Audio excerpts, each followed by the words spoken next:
Tonight on Frontline. The scene, Los Angeles, 1977.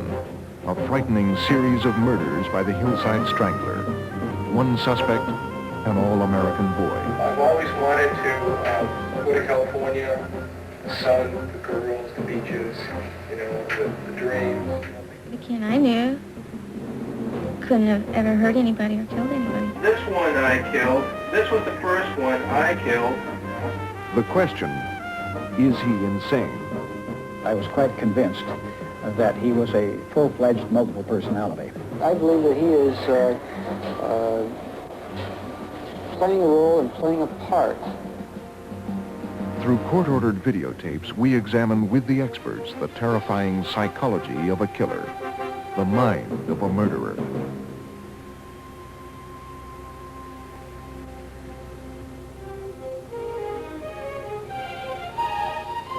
From the network of public television stations, a presentation of KCTS Seattle, WNET New York, WPBT Miami, WTVS Detroit, and WGBH Boston.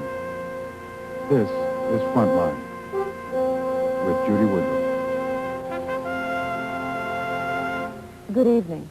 As unpleasant as it is to hear, the Justice Department says there is a new breed of killer stalking the country. Called serial murderers, they kill for pleasure, moving around the country, killing for months or even years. The FBI has over 30 investigations underway involving possible serial murderers. Tonight on Frontline, you can journey with psychiatric experts as they probe the mind of one of these killers, Kenneth Bianchi, the man who came to be called the Hillside Strangler. Bianchi was a polite, clean-cut, seemingly all-American boy, but he was involved in the rape and torture murders of at least 10 Los Angeles women and 2 more in Washington state. After his arrest, he took on the behavior of a multiple personality, and 4 experts concluded he was insane. But was he? Frontline has obtained exclusive access to over 60 hours of the videotaped jailhouse interviews with Bianchi, so it is possible for us to see some of what the experts saw as they made up their minds about this man. The program, originally broadcast last year, is produced and directed by Michael Barnes. And a warning, there are brief but graphic photographs of the victims' bodies, as well as strong language. Well, I came there hoping to find a better job. I've always wanted to go to California, the sun, the girls, the beaches, you know, the dreams. You don't think of the smog and the crazy city. And Our story begins in September 1977, 3 years after Kenneth Bianchi's arrival in Los Angeles. This is KFWB News. Good afternoon, everyone. I'm Vince Campagna. Here's the latest news at noon. Geneva talks on the test ban of nuclear weapons is stalemated by the 3 major powers, the United States, Britain, and Russia. KFWB's Jim Mitchell will report on the discovery of a nude woman's body found in the La Crescenta area and the ongoing investigation. Forecast for Los Angeles, going to be a beautiful weekend. It's a high tomorrow of about 77 degrees. Glendale police have another apparent murder of a young woman on their hands. KFWB's Cecilia Pedroza has a direct report from Chevy Chase Drive. Another young woman has been found in the Highland Park area. I repeat, the body of another young woman has been found in the Highland Park area. Since Sunday morning, the bodies of 3 other young girls aged 12, 14, and 20 have been found within a few miles of this spot. All of the killings have occurred within the past 4 weeks, all 10. Members of the Hillside Strangler Task Force are trying to trace the last movements of a young Glendale woman now listed as the Hillside Stranglers victim. Most of the Strangler victims were found in the hills surrounding Los Angeles, often near freeways or in ravines. The victims were mostly teenagers and young women. I wish I could come here and give you some good news. Unfortunately, I cannot. Apparently, he is very good. He has certainly not left us the kind of evidence that we would need to make a direct connect-up. If he had, we would have him in jail today. Identikit pictures have so far failed to produce useful leads. Police psychologists believe he has a compulsion to repeat the crimes, and he will kill again. This city was completely in the grip of the Hillside Stranglers. We spent hour after hour, night after night, right here in Hollywood. Hollywood is not what most people think of it, or as it's portrayed in movies. We were talking to people that, with no names, prostitutes, male and female, street people, people that were loaded, didn't know if it was daylight or dark, and because of that, we got a lot of false leads and a lot of bad information. Well, we had theorized early in the investigation the possibility of someone that had some police training or background or was familiar with police tactics. We were forced to tell our citizenry not to stop for a police officer on a side street, to go to a lighted area, particularly young women. Go to a lighted area or drive to a police station. The police would follow them and wait to talk to them at that location because we felt it was too dangerous with this information in our possession to allow our citizenry to stop on the side streets for our officers. Perhaps the most appalling in this series of murders was the murder of the two little girls. Dolly Cepeda and Sonia Johnson were 12 and 14 years old. These girls were considered good girls, family girls. They were not girls of the street. When they came here on Sunday afternoon, their families expected them to be safe. This shopping center is guarded and is in a safe area. We didn't have any idea where they went, where they were killed, who took them. We had no witnesses, we had no physical evidence, and all we had was 8 days later we found the nude, raped bodies of these two young girls on a hillside not far from here. All the victims had been raped and strangled to death. They included 19-year-old Yolanda Washington, 15-year-old Judith Miller, 21-year-old Lisa Caston, and 20-year-old Christina Weckler, 14-year-old Sonia Johnson, 12-year-old Dolly Cepeda, 28-year-old Jane King, 18-year-old Lauren Wagner, 17-year-old Kimberly Martin, and 20-year-old Cindy Hudspeth.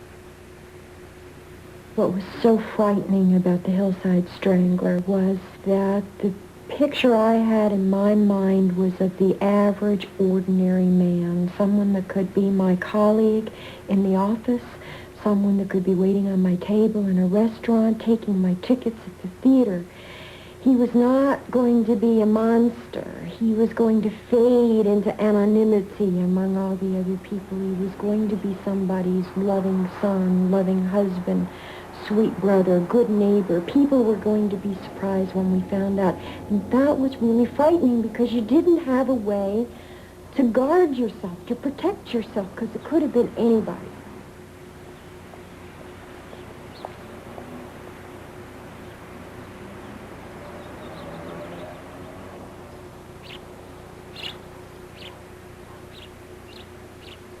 And then the murders stopped. 10 women had died in 5 months. They appeared to be perfect crimes. There were no clues. Almost 150 detectives had conducted the biggest manhunt in the history of Los Angeles. It failed, and the killer or killers remained at large. But as the weeks passed, there were no more murders, and the city began to relax.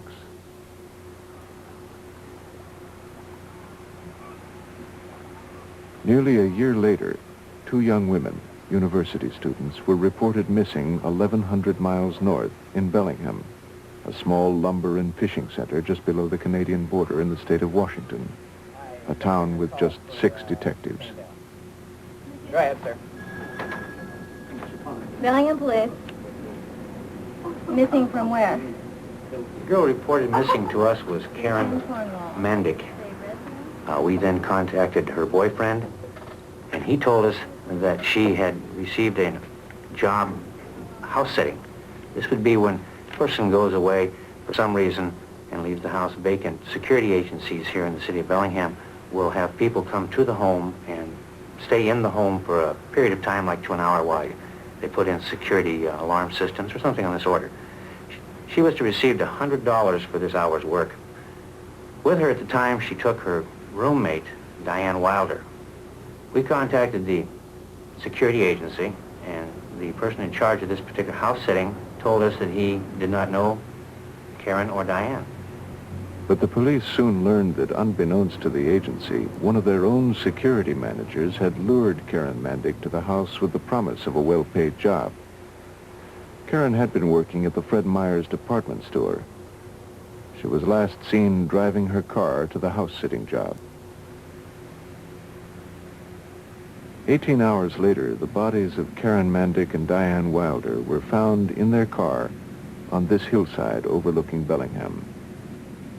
They had been strangled.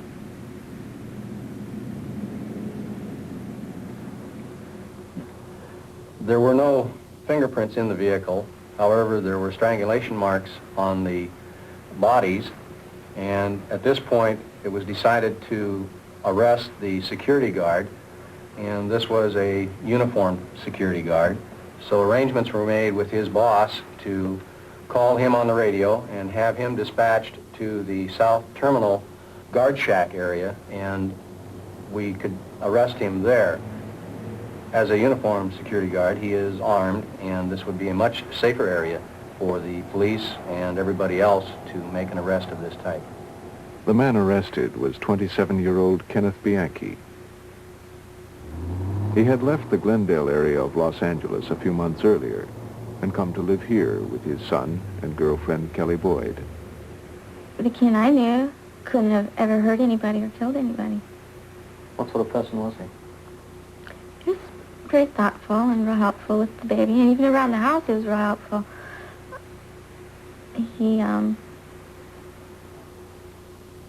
just wasn't the kind of person that could have killed somebody. My girlfriend and I went down to the security office here and applied for our job. And he was the first thing that we saw walk around the corner for our interview. We both went, wow, look at that hunk. And when we went in for an interview, he was talking about his little boy and just a really nice guy. And then he came out to visit us a few times and helped us take down our tree and sent us flowers for Christmas. Just an all-around good guy. To the lawyer appointed to defend him, Bianchi presented certain peculiarities. He seemed pretty normal, but there were some things that didn't fit. He indicated he didn't know anything about the homicides, and yet he gave a series of increasingly incredible explanations of what he had been doing on the night of the murders. And so I checked out the psychiatric background by calling Don Lundy from Stanford Medical School. Dr. Lundy was clinical associate professor of psychiatry and had been an expert witness in the Patty Hearst trial. The thing that puzzled me was that there were some things he seemed not to remember or had different versions of, which had no relation to the crime. And the two that stand out the most in my mind are his description of his mother as a wonderful, saintly kind of woman, when I knew from records from childhood and so on that that was not the case. And secondly, the fact that he had no memory. He had a loss of memory, amnesia, as we would call it, for various events in his childhood, including periods when he was in psychiatric treatment. And so I was puzzled by this. But other than that, he seemed like a nice enough fellow. This was how Bianchi came across to most of his interviewers. I don't remember. I was just asked him not too long ago. I seriously don't remember. You can't remember what you ran the 100 in? It could have been very good. Oh, it might have I been good. really don't remember. I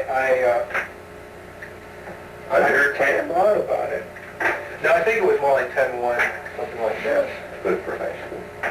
10-1. I was always physically fit through high school, through college. Always. Matter of fact, in college, I ran 2 to 3 miles every other day. I ran with a friend. One of the original joggers. Yeah, I just loved it. And While psychiatrists continued to examine Bianchi, a Bellingham detective began telephone checks in Los Angeles because Bianchi had a California driver's license. During that conversation, he related the facts of how their case occurred. Our investigator said, "Have you ever heard about the Hillside Strangler?" He said no, that he hadn't. He said, "I think you've got something there. It's awfully close to what we've been working on." Said he would get back to him. Subsequent to that, the investigator came to this machine, entered Kenneth Bianchi's name and his birth date, received this teletype from Department of Motor Vehicles. It says Kenneth Bianchi, 809 East Garfield, Apartment D. Christina Weckler, one of the victims, lived in Apartment C or E right next door at 809 East Garfield. Also, Cindy Hudspeth, our last victim, lived across the street at 800 East Garfield. With this teletype, we had tied him into 2 of the murders right away. After 12 months, Los Angeles police had the break they'd been waiting for. But could they prove it? They went to Bellingham, where Bianchi had been charged with murder, even though police there still had no conclusive evidence. 4 weeks after Bianchi's arrest, officers Nolte and Knudsen revisited the house where they believed the 2 women had been killed, not so much by strangling, but by hanging. This staircase here in the city of Bellingham on Edgemoor, after 4 or 5 weeks of working this house, is where we finally located the evidence that positively put the suspect with the 2 girls, and the homicide of the 2 girls occurred on this 6th step right here. We discussed many times the method by which the girls were hung, and of course in a hanging there's a certain amount of violence, kicking, thrashing, and this residence had absolutely no sign of violence in it. There was no overturned furniture or anything, and the only place that it could logically have been done was within the stairwell. Fred and I came over and decided to start at the bottom of the stairwell and do a search, careful search for hairs and fibers. We spent 4 hours searching this stairwell. We started at the bottom with a bright light on our hands and knees and tweezers and worked our way up. When we got to the 6th step, we found a pubic hair, and when we got to approximately the 9th and 10th steps, we found long blonde and long dark-haired. These hairs were later identified as belonging to our 2 victims, and the pubic hair was identified as belonging to Ken Bianchi. These hairs were the final piece of evidence that tied this case together for us. It put the cap on it. It was over. We were ready to go to court. That must have been quite a day. It was a hell of a day. But did Bianchi also commit the Los Angeles murders? L.A. Detective Dudley Varney had his doubts. The methods of strangulation were different. The Bellingham bodies were clothed, and those in Los Angeles were naked. But Varney did bring back a set of Bianchi's fingerprints from Bellingham to compare with the prints found during the Los Angeles investigation. Still, there was no real reason to believe they would match. This is the paw print of Kenneth Bianchi that was brought in by Dudley Varney. I immediately noticed, however, that he had a pattern in one of his fingers that we had been looking at for probably close to a year. So I immediately examined that one print. Here is an enlargement of the left ring finger of Kenneth Bianchi. The characteristics present in this latent fingerprint and the characteristics present in this exemplar matched. And from these characteristics, I was able to make the identification. The more I began to look, the more things began to fall in. And before too much longer, I was jumping around here like a ping pong ball. I was elated. It was unbelievable. 13 months of this kind of work and coming on to identifying a suspect on a case like this was just the greatest thrill of my life. The police now felt that Bianchi was the Hillside Strangler and also had murdered the women in Bellingham. But had he acted alone? We were looking for a co-conspirator on this series of crimes. We were looking for an associate. In our conversation with Kelly Boyd, we came up with one answer. The only person that Kenneth ran with was Angelo Buono. We said, well, who else does he see? Does he go out drinking with the boys at night or stop for a beer or play games or play baseball or anything? And she just shook her head and said, no, the only time he's away from home, he's with Angelo. He only has Angelo. Angelo Buono was Kenneth Bianchi's cousin, with whom he had lived when he first came to Los Angeles.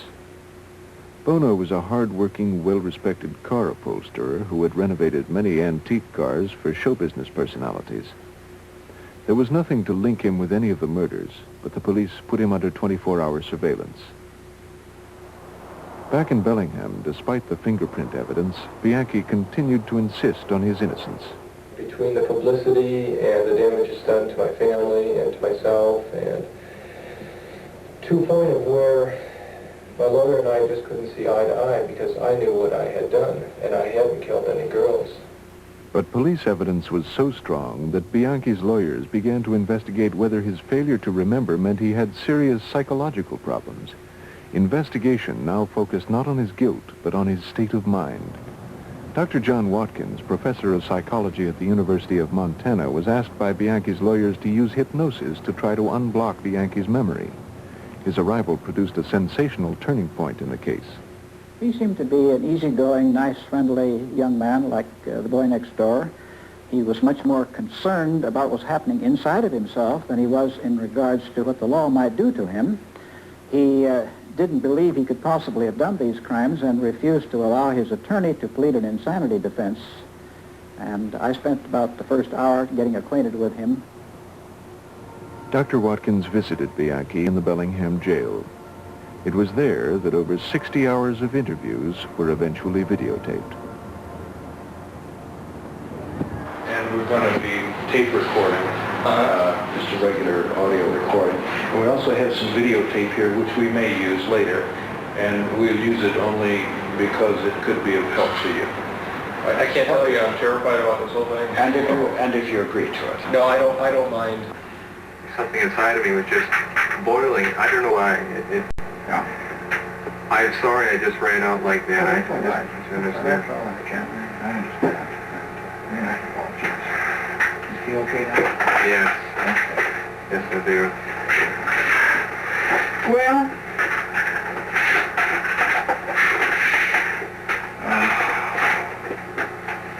I'd like to try with something. Maybe I understand you better, okay? Bianchi agreed to allow Dr. Watkins to hypnotize him in an attempt to restore his memory.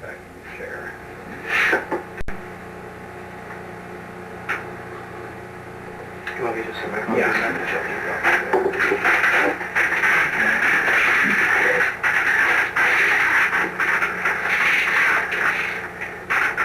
Close your eyes, Ken.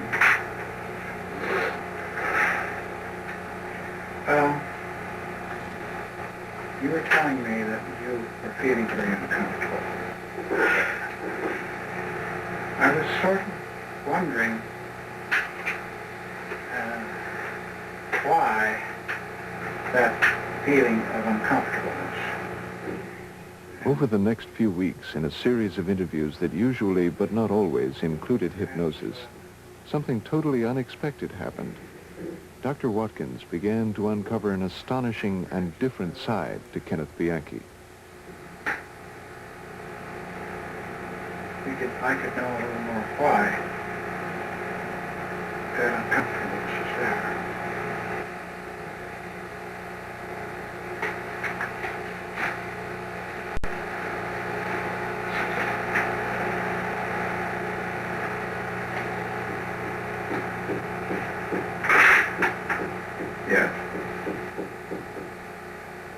Yes, what? Hi. Hi. Are you Ken? Do I look like Ken? Well, no. Do you know who I am? Sure, I know you are. Okay. You're a little disturbed with me. So what? Okay. We just understand each other. Okay. I don't like you. I don't like you at all. Well, why don't you like me, Ken? Pardon me. It isn't Ken, is it? No, it's not. It's Steve. Oh, okay, Steve. This entity merged, and when I asked him if it was Ken, he said, no, it's Steve. I then talked to Steve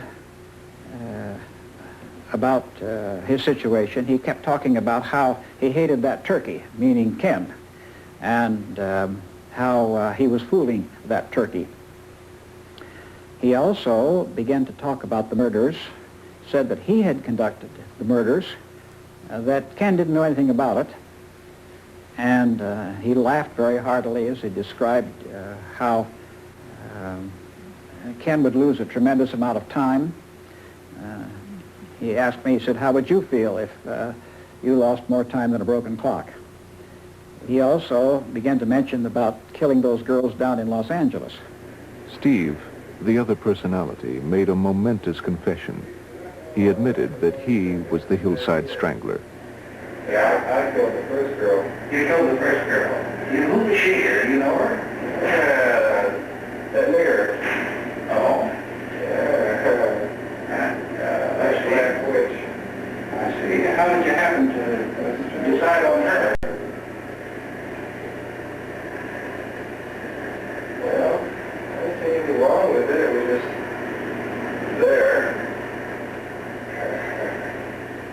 I must admit that I was quite surprised when this came out because I had been thinking in terms of an amnesia, maybe only possibly a multiple personality, and only very possibly that he could be connected to the Hillside Strangler crimes. Everyone had come to know Ken Bianchi, the all-American boy. Had Dr. Watkins' investigation uncovered another character, violent and horribly different from Ken.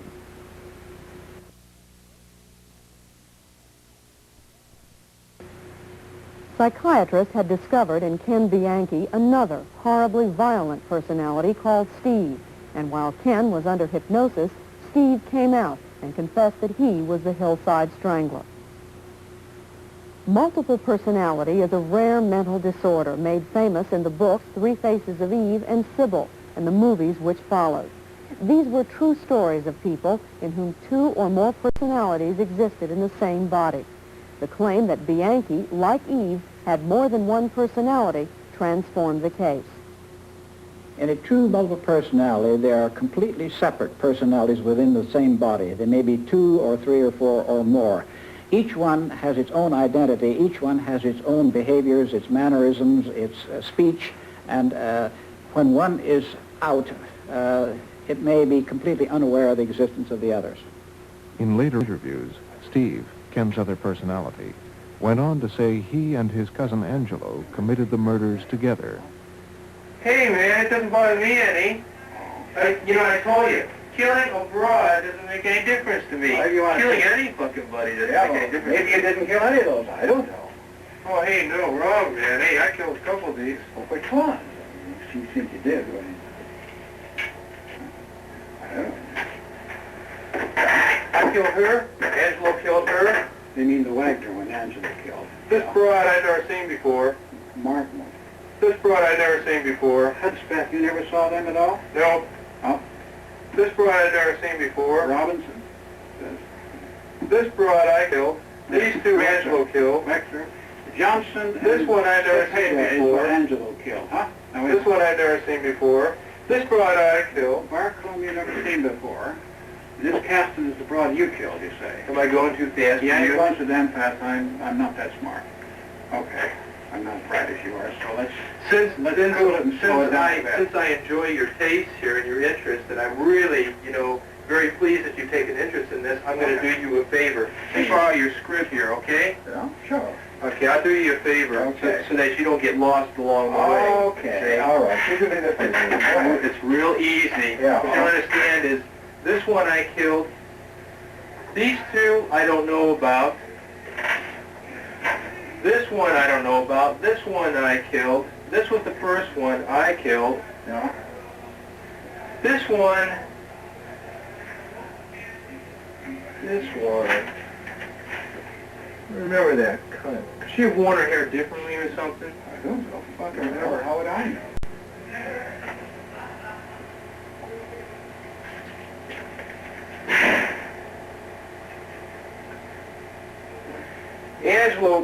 Angelo will be a cross, okay? I'll make it nice and easy for you. He's my kind of man. Okay. There should be more people in the world like Angelo. All right, the ones that Angelo's across, and which ones are you then? I'm the X's. Oh, you're the X's. Yeah, okay. You want me to write that down for you so you can remember? Oh, don't you? As psychiatrists in Bellingham continued to probe Ken Bianchi's mind, Angelo Buono in Los Angeles denied any involvement. There was no evidence against him except what Steve had said.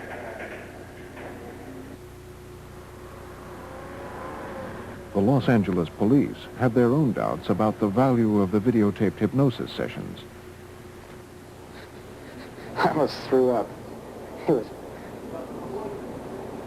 I've seen hypnosis before. I've never seen anything quite like this. From that point on, it just looked like a sham.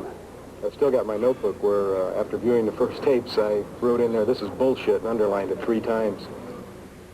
And what was Ken Bianchi's reaction when he was finally shown the tapes? Quite frankly, a little ways through the hypnosis session, it scared the hell out of me. I was just really surprised. You know, I just couldn't believe what I was seeing, and it just really bothered me really bad. I can't touch on all my feelings that I was having, but it just really bothered me. Matter of fact, I couldn't go any further partway through this one particular tape. And I stopped, and Dean talked to me, and John talked to me, and you know, they really helped a lot as far as, you know, putting some things in perspective and giving me support and things like that, you know, and reinforcing the feelings that I actually had, but I had buried, you know, to let these other feelings out when I was, you know, so disturbed by what I saw. So we finished watching the rest of that. After viewing these tapes, Bianchi still said he could not remember the crimes and knew nothing of the personality called Steve. But for the first time, he did concede that his body must have done the murders. He entered an insanity defense before the Bellingham court on March 29, 1979. If successful, he could avoid the death penalty and perhaps eventually even win his freedom. The judge was faced with a dilemma. For 7 weeks, Bianchi had refused an insanity defense. Now he had changed his mind. A panel of experts was appointed. The question, was Bianchi truly a multiple personality? One of the experts was Dr. Ralph Allison, a psychiatrist in private practice in California and a leading authority on multiple personality. The only thing I had to go on in any of this was matching him off against what I had come to know about the patients that I had treated myself. And there are 3 basic areas. One is a history, and one is his appearance right there in front of me, and the third is certain psychological tests that you might apply. And certainly we had a good deal of history from him, psychological workups in his youth and doctor's reports, and it showed a tremendous amount of pathology and difficulty in the family. And all of this, you know, he was considered a very disturbed child. We collected the psychiatric records of Ken Bianchi. To give you an example, he was trotted from doctor to doctor with a series of physical ailments. His eyes rolled, he had tics, he fell down, he had what they thought were petit mal seizures. And the doctor said, see a psychiatrist. His mother took him to the Deep Hall Clinic, and these are quotes from their report. Quote, Dr. Dowling reported that Kenneth is a deeply hostile boy who has extremely dependent needs which his mother fulfills. He depends upon his mother for his very survival and expends a great deal of energy keeping his hostility under control and under cover. There seems some basic confusion about his own identity. He tries very hard to placate his mother, but she always seems dissatisfied. To sum up, Dr. Dowling said that he is a severely repressed boy who is very anxious and very lonely. Now, I then contacted the psychologist who wrote that report when he was 11 years old. He responded, in my opinion, the psychological test data from 1962, when he was 11, are quite consistent with a subsequent condition of multiple personality. During our interviews of the people that knew Bianchi, his co-workers, his friends, relatives, kids that he had grown up with, at no time were we able to come up with a personality change or a mood change. He's a very, very smart man. And I believe to him this is a challenge. I believe that he is playing a role and playing a part. I think it's part of his ego. I think he feeds his ego with it. And he's having the ball. We didn't rely just on the records. We found, for example, in his basement, this statue. This was traced to a high school sculpture class. Now remember, the psychologist reported that he told them fun for him was playing games, scary games, in which he was the monster. This is the product of his sculpture. The mother had been recommended for therapy, the child had been recommended for therapy. Neither one had gone, so we knew no resolution had occurred. And then I did a hypnosis and tried to carry him back in time to see what kind of specific difficulties occurred between him and his mother. When I stop at a certain age, I want you to feel as you were at that age, not as you think you should have been or what you hoped you might have been, but as you really were, and being able then to talk to me about whatever kind of problems occurred to you at that age, as if you are going through those problems very recently, but are now able to express them to me as if I was a counselor there for you at that time. I'll just count backwards slowly, and you allow your mind to gear into those age states as you get younger. 27, go down to 26, 25, 10, and 9. I'm going to talk to the 9-year-old Ken in any way that is comfortable for you. Being 9 years old, being aware of me, not being bothered by anything else, not being upset about what's in the surroundings. I'd like you to be the 9-year-old Ken telling me about what kind of important things have been going on with you in recent days. What's been going on, Ken? I've been playing. Been a lot of fights between my mom and dad. Mom hits me a lot. Your mom hits you? And he was a very lonely child. He felt that his mother kept his playmates away. He was the victim of her anger at her husband, who was going out to the racetracks and losing a family paycheck. So she took it out on her son because husband wasn't there. I don't want to get hit. When I do what I want to do, I get hit. I don't want to get hit anymore. She hits my dad, she hits me.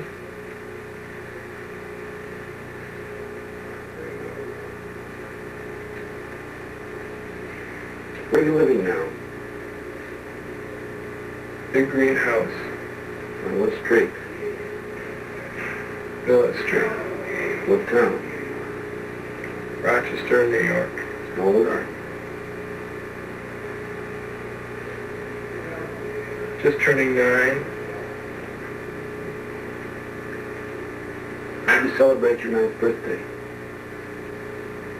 I thought I'd have a cake and a lot of friends over, and Mom got mad at me. I didn't have any of my friends over. I was going to have a party, and there was no party. Where do you hide? Under my bed, in my closet, behind the house.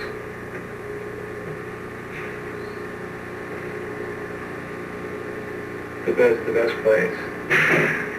Do you ever hide inside your own head?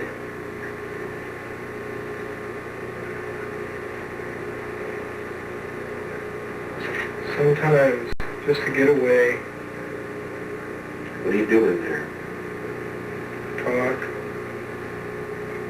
Anybody else here to talk to? My friend. Who's that? Stevie. He's my second best buddy. Does he have a last name? He did have a last name. What was it? I can't remember. What's Stevie? Walker. Walker. Oh. Where did he get that name? Do you know his parents? He didn't have any parents. Stevie was alone. This is characteristic of multiple personalities because they just cannot run away physically. So they run away inside their minds. They create somebody who does the escape or handles it. It would seem that Ken coped with this by a process of denying that problems really occurred, that denying that his mother was being so hard on him. She was, in his mind, a very loving person, and he manufactured this fantasy, because that didn't follow through. Then he would repress his feelings of anger toward her, bury them in his mind somewhere, and this then would be walled off from the rest of his mind as a sewer. That's what would later erupt. But at the time he was a child, he would pour more and more of his hostility, resentment toward her into this portion of his mind where he could store it up. Eventually it would erupt, and when it erupted, these women got killed. They were raped and then killed. So I wrote a report to the judge stating my opinion. This is what I said to him. That he is a dual personality and has been so since the age of 9. At that time he created an alter personality which took the name of Steve Walker. This was while he was hiding under the bed in his bedroom trying to escape his mother's vicious tongue and punishing hand. As time elapsed, Steve Walker became more and more independent in action and was able to take over the body of Kenneth Bianchi and caused a great deal of trouble in the family and later in the world outside the family. Then I concluded that Ken Bianchi is able to understand what he is charged with, but he has amnesia for the actual incidences during which his body was under the control of Steve Walker. Therefore, he has not been able to discuss his whereabouts, actions, and motives with his attorney, since all of that time is completely unknown to him. Steve Walker, on the other hand, does not consider Mr. Brett to be his attorney. Therefore, at the present time, I would not consider Ken Bianchi or Steve Walker competent to stand trial for the crimes charged. And that's what I reported to the judge. But the Bellingham investigators were not impressed by the videotaped interviews, and even less impressed by Dr. Allison. When he first came here and we were waiting to start a session, we were standing around outside the area talking, and he indicated that it was very important to him to establish this multiple personality because he was close to a world record number of finds of multiple personalities, and he was writing a book or had a book going on this topic. And I felt that it was more important to him that the multiple personality be found than, in my mind, the facts of the case be brought forth. The Los Angeles police never had the opportunity to talk to the Steve personality, so they decided to take Ken back to Los Angeles, to the streets from which the victims had been abducted, to retrace the steps of each crime. While they were doing this, Bianchi began to remember more about the murders than he had so far admitted to the doctors. A couple of things that he told us about became very important in the case. One of the incidents was an incident involving Kathy Laurie. Kathy Laurie is a young daughter of Peter Laurie, a very famous Hollywood actor. Bianchi told us of this incident where they had stopped her on the streets in Hollywood, a short distance from here, around the time of the Judy Miller abduction, and using police badges, they had stopped her and told her that they were police officers. After asking her for identification, she presented a wallet. In the wallet, along with her identification, was a photograph of her as a youngster on her father's knee. And anybody that's grown up in this area or familiar with movies recognized Peter Laurie. Discretion, the better part of valor. They decided they'd back off this one and let her go. She subsequently ended up taking us to the location where the incident that Bianchi related to us had occurred, and she described it exactly the way Bianchi described it. As far as I know, they were laughing at us behind our backs. They thought Bianchi was just putting on a real great show for us and leading us down the primrose path. They didn't understand how we could be fooled so easily, I think. But you feel that it's a difficult condition to understand? Very difficult. I mean, we were trying to find out how these different sections of his mind were operating, and in the process there had to be a leakage from one to the other. We could not help that. And when there's a leakage, then there's a change in the status. The part that didn't know about things now knew about things. So that means he can change from month to month? That means he can change from day to day. And there was at least one point where he had a major change where one night a lot of awareness of the crime suddenly came into his mind, He became acutely suicidal. He called for his lawyer. They had a meeting, and he calmed down. From then on, he had no doubt he had done the crime. And he certainly was a great deal different to an examiner because he didn't deny it anymore. In July 1979, 6 months after his arrest, Ken Bianchi, as Ken, began to remember the Los Angeles murders. Without hypnosis, he described them to Dr. Lundy. And then they were brought into, all the killings occurred in the spare room next to the bathroom. Wait a minute, we skipped the sex here. Oh, we're not there yet. Oh, okay. His hands are tied, and then they're taken to... Hands are tied, and then they're taken into the spare room next to the bathroom.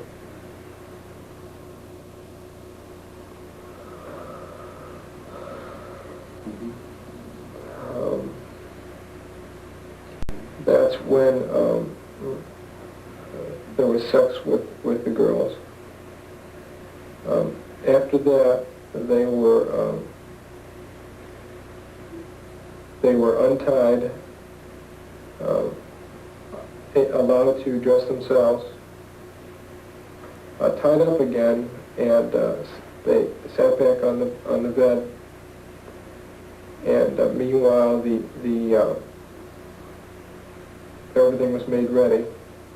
They were then... What did that involve? Getting the rope to kill them with. Okay. Or whatever. Okay. Can't believe I'm talking about this. I've come a long way, Dr. Lundy.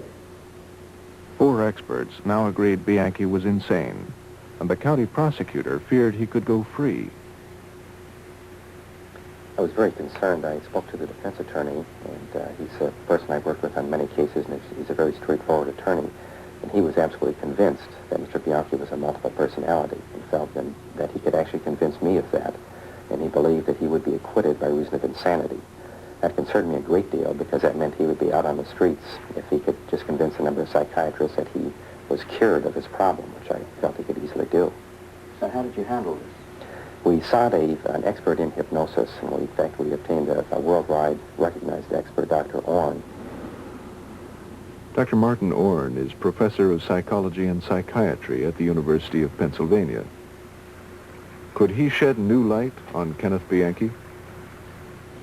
He seemed like a pleasant, cooperative individual, but whenever I see an individual in a forensic situation, somebody accused of premeditated murder facing a death penalty, I always have to ask myself, is this individual telling me how he really feels, or is he malingering or faking?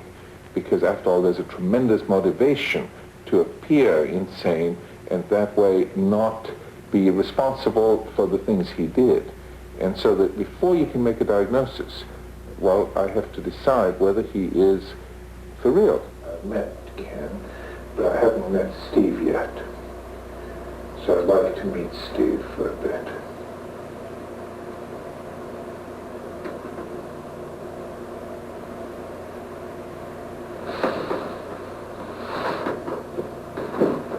What do you want? I'd like to talk to you. You want a fucking cigarette? I don't have a cigarette. Give me a cigarette. During hypnosis, Steve appeared for Dr. Orn as he had for Drs. Watkins and Allison. But this time, there was a new surprise. Other personalities also appeared. I knew that he had been appointed by the prosecuting attorney, and the hopes were that he would demolish the insanity defense by showing no evidence of a multiple personality. And here I saw the personalities laid out. Ken was there, and clearly Steve came out, and then we had this little boy that was a scared little kid, and I thought, my goodness, Dr. Orn's now on the side of truth and justice. He will now be able to testify that he's got multiple personalities. So I was very happy with it. I thought it was a very good presentation. But Dr. Orn thought there was another possibility. Bianchi could be faking. Orn asked Bianchi directly. You have to recognize given your ability and your motivation, the possibility of your using a multiple personality, perhaps even using some of the psychiatrists, psychologists who saw you to your own ends, has to be considered very seriously. Sure, absolutely. And I don't think it has been considered thus far. How do I know that you didn't kind of cook this? Although Dr. Orn was skeptical, the other psychiatrists were convinced that Bianchi was insane.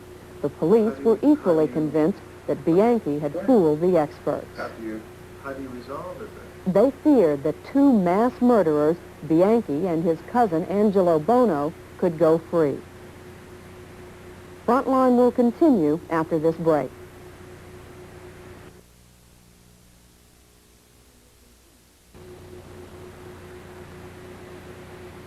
There was no doubt Ken Bianchi was a killer.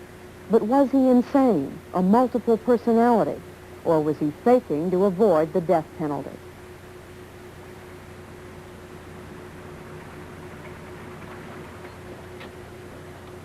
The prosecution pinned its hopes on Dr. Martin Orn, professor of psychology and psychiatry at the University of Pennsylvania. Before interviewing Bianchi further, he decided to look at the increasingly bizarre findings of police investigations into Bianchi's past. Especially in a first-degree murder case, I feel I cannot rely on what the defendant says without corroboration. So I insisted on getting all of the police records and comparing this with what he said to all of us. And it led to some very interesting data. For example, there was a interaction between Angelo and Mr. Bianchi, which must have been truly memorable with an individual that occurred several years before he was arrested. That individual was Tiny Boyles, a 440-pound, 6-foot bodyguard. Some years before, Tiny had run across Bianchi and Angelo Buono. His meeting was to become significant in Dr. Orn's investigation because Tiny had discovered that Bianchi was not quite the all-American boy he seemed. But you do know that they were running a ring of prostitution and using young girls, exploiting them. Mainly for, the best I could find out in my investigation, they were using them for blackmail. Tiny learned that while Bianchi and Buono were running their ring of underage prostitutes, they had a conflict with one of their clients, a Los Angeles lawyer, which supposedly had escalated to a point where the cousins had threatened to kill the lawyer. The lawyer responded by sending Tiny Boyles and 4 of his friends over to reason with Bianchi and Buono. Buono was working on a car, detailing it. And I kept talking to him, he kept ignoring me. So I reached in the window and jerked him out through the window so fast, so hard, he left his shoes in there. And while I had him up in the air, I asked him if he'd all mind paying attention to me. So while I was dangling him in the air, he paid full attention, so I lowered him back down on the ground. And I gave him one of the lawyer's cards, and I told him, I said, don't be offering to kill him no more. Because the last thing in the world you want is a replay of me. So how did Buono react to that? He told me there'd be no more troubles. And what about Bianchi? Bianchi's a little sniveling poo-butt. But he was what you call the doc, what we call the perverted doc. His job was, if girls were scared of snakes, he put snakes on them. He done that to make sure they brought the money home. He worked on their morbid fears. And he run behind his security door, which he'd already knew who we were, what we were. And he's behind his door, holding the security door, sniveling. Please don't hurt me, please don't hurt me. Well, we knew they were into something heavy, but we didn't know what. But if I'd have known it was killing those little young girls, one of those girls was, what, 13, 14 years old? If I'd have known it, I got 4 daughters of my own, I'd have snapped their neck like a twig and not had no remorse for it. Dr. Orn decided that this encounter was important enough to ask Bianchi if he could remember Tiny and his friends. Yeah, but I understand that whoever it was got some 5 tough, big guys to talk with you, reason with you how this works. No, you got the wrong person. Angelo. Oh. They visited Angelo's shop. I see. But They were bikers. They're called motorcyclists from a local bike club. They visited Angelo's shop. Yeah, but they came, look, I wasn't there, but I understand they came to see you also, and you kind of got away just as they were coming. I'm trying to think back, because that must have been a very impressive group. Mr. Bianchi is not remembering an event which is very memorable, is very telling. Either he is giving me a barefaced lie, and he's been accused of being a pathological liar by many people, or the same thing could be explained by his being multiple personality and really not knowing. And the problem is to distinguish between these two possibilities. The behavior could be explained in both ways. While Dr. Orn was beginning to probe Kenneth Bianchi's mind, the police continued to look into his past. In Los Angeles, police found a psychologist, Charles Weingarten. He told of meeting a Kenneth Bianchi who claimed to be a psychologist also.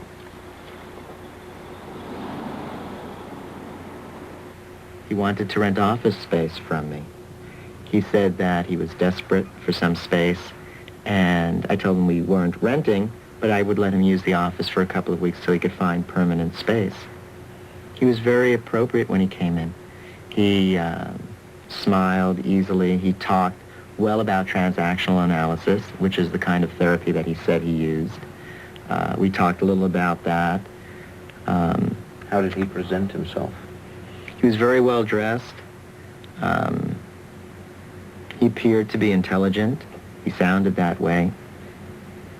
He commented on my diplomas and licenses, my business card, the type of practice that I had. He asked appropriate questions. So what do you feel in retrospect? It was a good con. Two things that Bianchi was most interested in was, one, the business card, and two were some plaques he had on the wall, permaplaques of his degrees. Well, shortly after Bianchi's surfaces up in Bellingham, we discovered that Bianchi had such plaques. Here's photographs of them. Trustees of Columbia University confer on Kenneth Alicio Bianchi a Master of Science degree in psychology. Another one, Certificate of Accomplished Kenneth A. Bianchi, intern in residence, Strong Memorial Hospital in New York.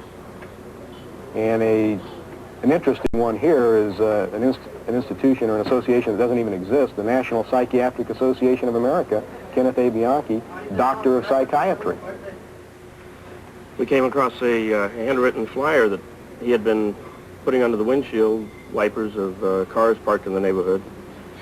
He had the date October, November of '76 on the bottom of this thing with a copy of his graduation picture, presumably. It read, "Dear neighbor, hi, first let me introduce myself. My name is Ken Bianchi.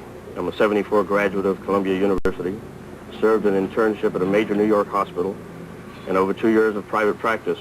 He then goes on to state that for the nominal fee of $10, you can mail him 5 questions or problems, and send your question or problem along with your age, sex, first initial and last name, and a check or money order to cover the fee, and that he will return an answer as soon as possible. We had a budding neighborhood Dear Abby there in Glendale. There's several parts to the diploma thing. Mm-hmm. I was aware that they did exist. However, to me, they were just a novelty item. It was clear that both the diplomas and the counseling service were phony. But was this the work of Steve? Had he taken over?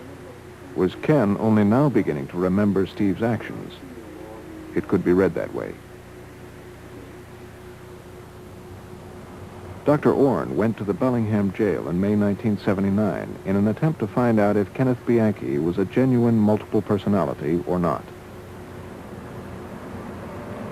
I had an unusual opportunity because Mr. Bianchi had worked with two great authorities on multiple personality, and Dr. Allison had tried to bring out another personality and failed. This gave me the possibility of doing exactly what Dr. Allison had done in hypnosis, where I knew he wasn't going to come out with another personality. There's no reason why he should. But to add one thing, that is, in the wake state, to give him a hint that his interests would be best served if he brought out an extra personality, because every multiple typically has 3 or more. And if he was malingering or faking, then he'd grab onto that hint, and when later hypnotized, he was going to bring out 1, 2, or 3 extra personalities. In this videotape, Bianchi is not yet hypnotized.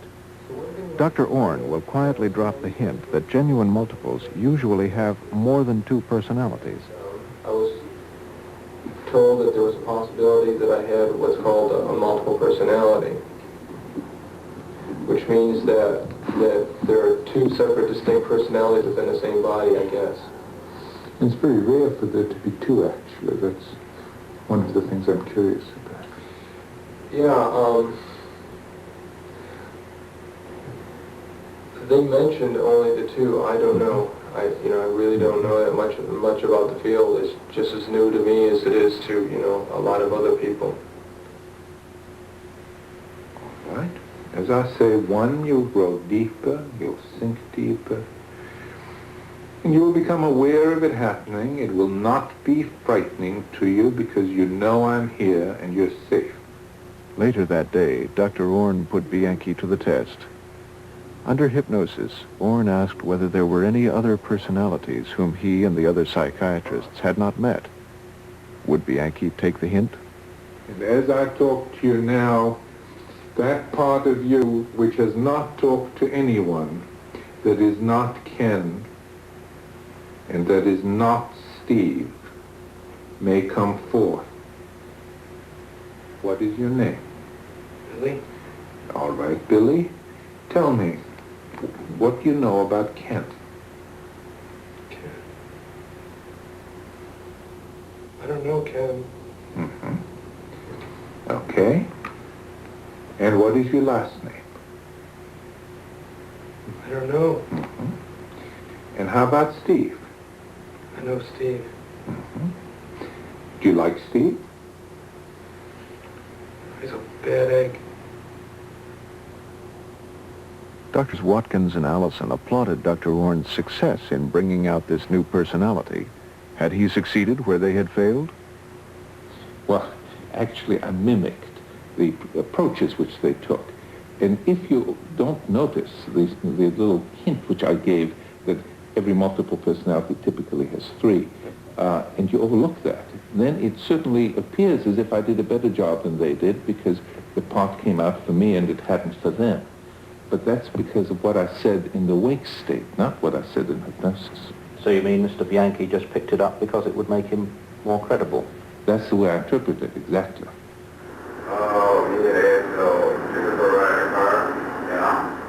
If Bianchi was faking multiple personality, was he also faking hypnosis? This was an important issue for the police. Under California law, a witness who has been hypnotized cannot testify in court because hypnosis changes memory. If Kenneth Bianchi really was hypnotized, he could not testify against Angelo Buono. We've done a lot of work about the faking of hypnosis and found to our surprise that even the world's outstanding hypnotists could not identify people who were untrained faking hypnosis. After a while, we began to develop criteria, and we've done a lot of work in finding things which separate people who are faking from those who are not. I asked him to hallucinate. Mr. Brett, his attorney, a good subject, would be able to do that with no difficulty, and indeed he apparently hallucinates Mr. Brett. As you open your eyes, there's a chair in front of you, and a chair with armrests, where Mr. Brett will be sitting, and you will be able to see him clearly in front of you. Open your eyes and look at Mr. Brett. He wants to talk to you. Hey, Dean. How you doing? I'll leave you to talk to him for a few moments. I'll be back. Okay. Did your wife have the baby yet? No, not yet. Okay. So what's new? What are we going to talk about, the three of us? Well, I want you to describe Dean to me in some detail. What is his... Is he shaven? Oh, no. Beard? God, you can see him. You must be able to see him. Go on. His hair isn't combed as usual. First of all, his spontaneously getting up and shaking the hand is something which you never see with deeply hypnotized subjects. I've never seen any subject do this spontaneously, because when you shake somebody's hand, that's a tactile hallucination which you have to have, and it makes it much more difficult. And people don't volunteer this unless they're asked to do it. Even more striking, though, is what he does when I ask him to describe Dean Brett. He says, "You see him. You must see him. He's there. You must see him." Now, that's an overplaying. Shakespeare would say, "Methinks he doth protest too much." You're not talking to some fucking dummy. You understand? Dr. Orne also studied what happened when Ken's second personality, Steve, appeared. He examined the videotapes of the other psychiatrists and was intrigued by Steve's behavior. You're so fucking smart. At one point, Steve comes out, and Steve tears the tips off the cigarettes, and he smokes the unfiltered part. When Ken comes back, he begins to talk, and he notices this, and he says, "Who would put filter tips here? Why are those filter tips here? How did those filter tips get there?" Now, a subject might ask once, how come those filter tips are there? But, you know, he goes on, and he kind of, again, protests too much. He's rubbing in the fact that he does know how those filter tips get there to demonstrate to either Dr. Allison or Dr. Watkins, he does the trick with both of them, in order to prove to them that he really has had an issue. And there's the other cigarette you just finished. I don't smoke. What is the filter break? The hand broke it off. Don't you break off filters? No, I can't smoke a non-filter cigarette. Well, what happened here? You smoked without the filter on it? Is that right? That's right. Mm-hmm. I guess somebody around here smokes without a filter. You ever found that before? Yeah. Where and when? At home.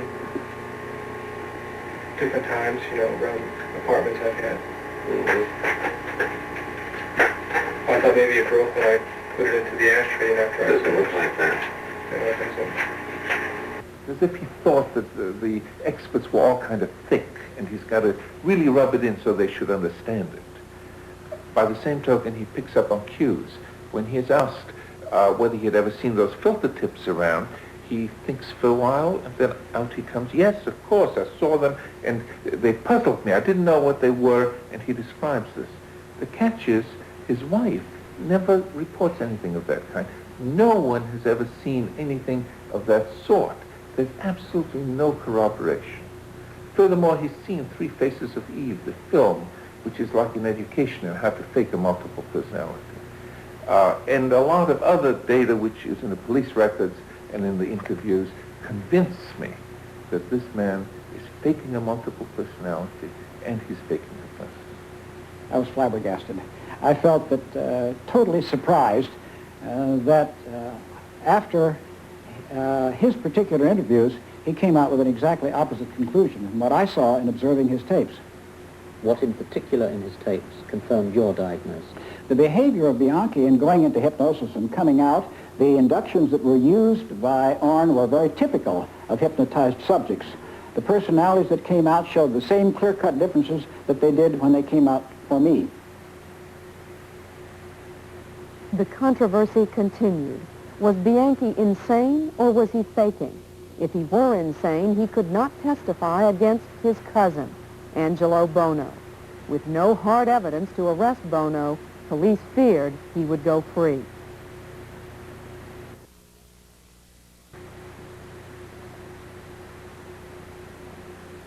Was Ken Bianchi really insane? Or was he faking both hypnosis and a multiple personality? As psychiatric experts disagreed about Bianchi's state of mind, police investigation focused on a letter written before Bianchi's arrest and found in his clothing after he was jailed. The letter was signed Thomas Stephen Walker, the name of Ken's second personality. And to the defense, it was more evidence that Steve was really taking over Ken Bianchi's life. We found that as something that might verify the existence of Steve Walker, Watkins' multiple personality, Steve Walker. Were you excited when that happened? Yes, that was a favorable thing. The police saw this very differently. They still did not believe Steve had been taking over Ken's body, and they were curious to know where the name Steve Walker had come from. They visited Valley College in Los Angeles, where they came up with an explanation that dramatically changed the picture. These university records in the name of Kenneth A. Bianchi, retrieved at the time of his arrest in the state of Washington, turned out to be our best piece of evidence against the multiple personality. These indicate that Bianchi attended 3 universities here in the state of California and ultimately graduating with a master's degree in psychology. At the time of their discovery, we didn't feel that they were authentic due to the education starting in '73, which was a period of time when we knew for a fact he was still living in Rochester, New York. In coming here to Valley College, we gave them to the supervising clerk, and she indicated to us upon first glance that they were a forgery due to the date of birth of the actual student being coded into the transcript and not corresponding to the date of birth that Bianchi put in being his own. If the university records were forged, who did the originals belong to? They were traced to a young psychology graduate, Thomas Stephen Walker, whose transcripts had been stolen by Bianchi. Bianchi then adopted Stephen Walker as the name of his supposed second personality. He took the university records, substituted Thomas Stephen Walker's name with his own, and then forged Walker's signature to get further records from the university. This was the piece of evidence the police were waiting for. The impact was that it broke the multiple personality defense. We were able to prove and document the fact that Thomas Stephen Walker really did exist, and it was not an alter ego of Kenneth Bianchi. And because of that, Bianchi subsequently changed his plea. This morning, a sensational break in the Hillside Strangler case. Bianchi entered the Whatcom County Superior Court amid tight security. Sitting in the packed courtroom was Bianchi's common-law wife, Kelly Boyd. Faced with the compelling police evidence on Stephen Walker, and with Dr. Orn's investigation that cast grave doubts on the psychiatric evidence, Kenneth Bianchi withdrew his plea of not guilty by reason of insanity.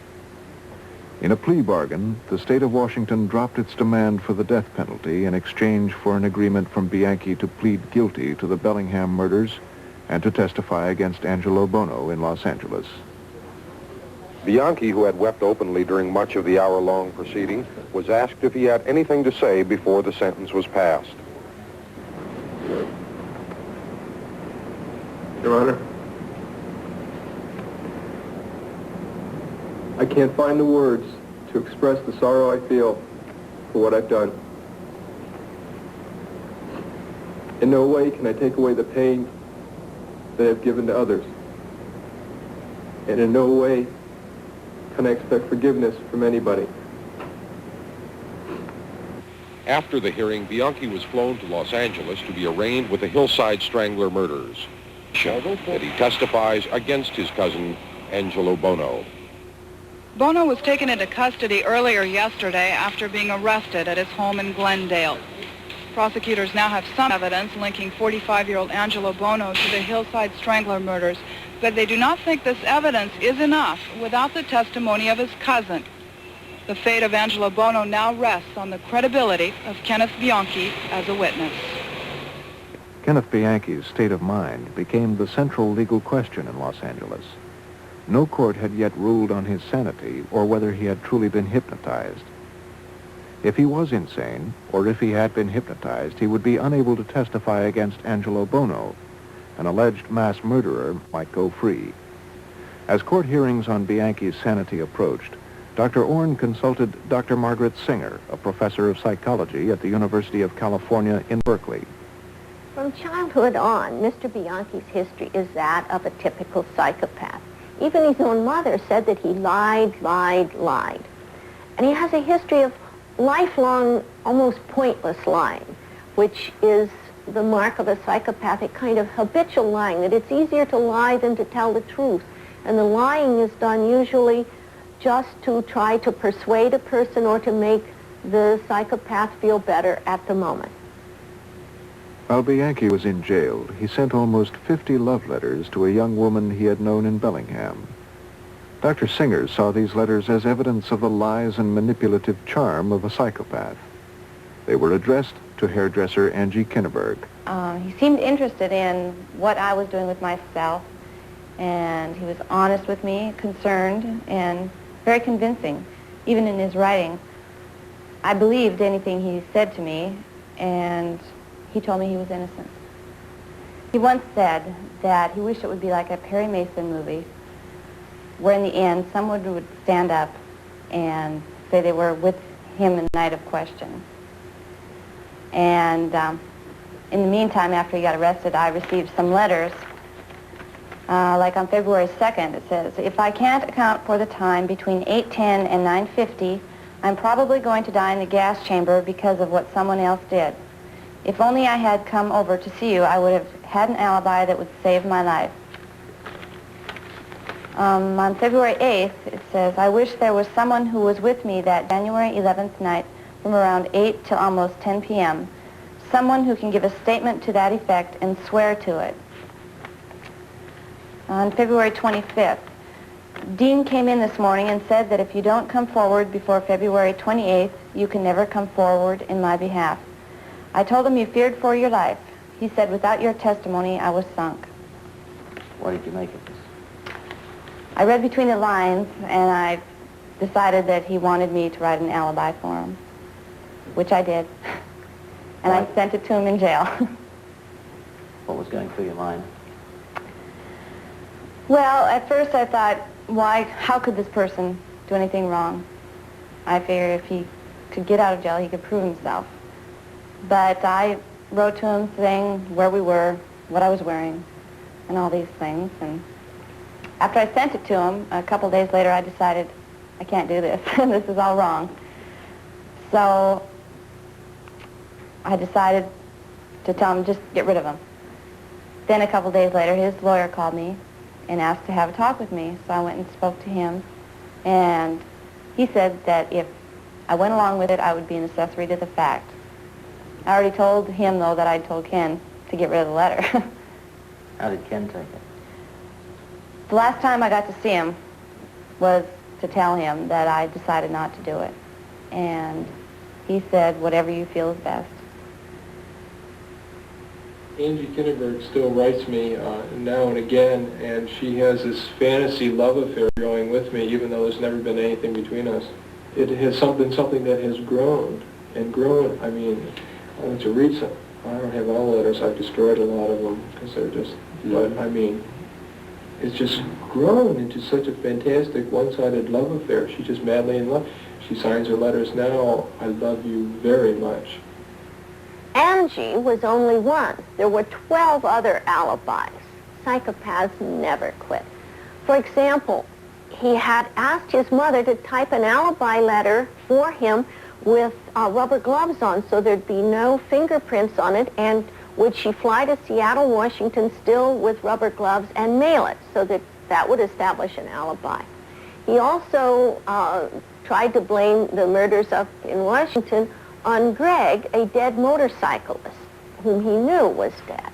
He also tried to get a copycat killer, namely a woman that he induced to go and attempt to duplicate the murders to be an alibi for him. He convinced another woman to confess for him. The psychopaths just don't stop. They don't give up. They continue the same style. Is he sane? Yes, he's sane. He knew the difference between right and wrong. He was able to form the intent for their murders, and they were highly planned and organized murders both before and afterwards. He is sane in the eyes of the law. The general public may think that this is crazy behavior. It is outrageous behavior, but in the eyes of the law, it is sane. Dr. Singer got unexpected support for her opinion. The night before he was to be cross-examined in Bianchi's sanity hearing, Dr. Ralph Allison, who had left private practice to become a prison psychiatrist, said he had changed his mind about Bianchi. Experience in prison opened his eyes. Well, I quickly learned working here with inmates that I had no reason to believe anything they said. That was a shock to me because I had been used to believing what my patients told me and working from that. But here I would meet a man as he's trying to go on parole. And I find out that he's told one story when he got arrested to the police, another story to his own attorney, a third story when he got into court, a fourth story to his parole officer, and a fifth story to me when I got him here. And now he wants to go on parole and he's got a sixth story. And there's no way, that you can tell what's the truth when you have that kind of changing history. Despite Dr. Allison's change of mind, 4 experts still believed Bianchi was insane. Was he really smart enough to fake both hypnosis and a complex disorder like multiple personality? The police believed he was. After learning about Kenneth Bianchi's psychological defense, we happened to be in his home serving a search warrant in Bellingham when we discovered these books in the home. Some of the books were found in the upstairs in the bookshelf, and some of them were found in the basement in boxes. Among these books were a dictionary of behavioral science, psychoanalysis of behavior therapy, psychology, behavioral therapy, modern clinical psychology, diagnostic psychological testing, hypnotic techniques, elements of psychology, supervision of police personnel, infant psychiatry, criminal procedure law, and juvenile delinquency. So what did all this suggest to you? Well, as a layman, finding these books in Kenneth Bianchi's home, I had to believe that he had either some background or knowledge in psychology or the behavioral sciences. He's a wannabe doctor or a wannabe psychologist, and he had that background. And I think when he got stuck in a corner up there and looked like he was going to fry, he went back to the thing he probably knew the best, and that was the psychiatric thing. The hearings to decide if Bianchi faked were held before Judge Ronald George of the Los Angeles Superior Court. The judge personally viewed over 60 hours of videotape, heard the experts cross-examined, and delivered his judgment on November 3rd, 1981. My judgment was that Bianchi faked both the hypnosis and the multiple personality, and I came to that conclusion based on the circumstantial evidence acquired by the police, the contradictory testimony of Bianchi with regard to his mental status, and the opinions voiced by the psychiatrist who examined him. Now, the circumstantial evidence, of course, involved the feigned Steve Walker personality, the books on hypnosis, psychiatry, and psychology, the psychology counseling service, and the lack of any history, of course, of amnesia, multiple personality, and so forth, and the viewing of Sybil and Three Faces of Eve and the reading of the book in that regard. Now, the physicians had very different techniques. I was impressed by Dr. Orn's credentials and his methodology. He relied on logic and on the circumstantial evidence, on the history of Bianchi, and did not ask us to accept his opinion merely on the basis of authority. On the contrary, Dr. Watkins, I thought, was incredibly naive in making certain assumptions that Mr. Bianchi would not malinger and that he was, in fact, telling the truth on all occasions. The judge in his summing up said you were, and I quote, incredibly naive. Why do you think he said that? Well, it's very difficult for judges and lawyers to believe in the reality of multiple personality, especially when many psychologists and psychiatrists themselves don't believe in that reality. And judges do tend to be incredibly naive psychologically, even as I am very naive in legal matters. But he seems to be saying you've ignored a lot of factual evidence. I had all the evidence that was given by all the examinations, and I didn't see the evidence as being factual at all. They simply reported that this body known as Bianchi did certain things at certain times, but in no way could they show whether it was Steve or Ken that was the executive personality at that time. In November 1981, Angelo Buono was finally put on trial for murder. The star witness was his cousin Kenneth Bianchi. During 80 days on the stand, Bianchi constantly changed his story. One day he said he was responsible for a murder. The next day he said Angelo did it. But the prosecution did not have to rely on Bianchi alone. A lengthy evaluation of fibers found in Buono's shop was now complete. Those fibers matched fibers found on the eyelids of one of the victims. Fibers found on this chair matched those found on the wrists of another victim, Lauren Wagner, who had been tortured with electric shocks before she was strangled. Department 123 of the Superior Court of the State of California for the County of Los Angeles is now in session. On January 9th, 1984, the longest criminal trial in American history came to an end. Kenneth Bianchi had already escaped the death penalty by agreeing to testify against his cousin. Apparently, the jury felt it unfair to request the death penalty for Angelo Buono. He was given life without possibility of parole. And the judge had this to say about Kenneth Bianchi. Mr. Bianchi had faked memory loss, he had faked hypnosis, and he had faked multiple personalities. This action by Mr. Bianchi caused confusion and delay in the proceedings. In this, Mr. Bianchi was unwittingly aided and abetted by most of the psychiatrists who naively swallowed Mr. Bianchi's story hook, line, and sinker, almost confounding the criminal justice system. I'm sure, Mr. Buono and Mr. Bianchi, that you will both probably only get your thrills reliving over and over again the tortures and murders of your victims, being incapable, as I believe you to be, of ever feeling any remorse. Ken Bianchi was sentenced to life imprisonment. Although technically eligible for parole, no one believes it will ever be granted. And the final diagnosis on Kenneth Bianchi? Mr. Bianchi is a sexual psychopath.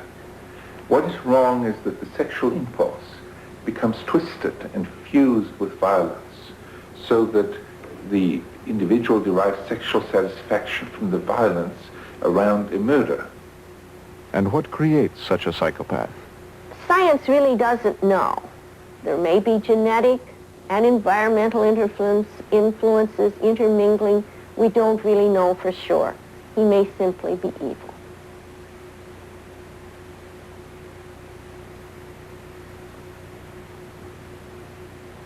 Kenneth Bianchi is now serving concurrent life sentences in Walla Walla State Prison in Washington State.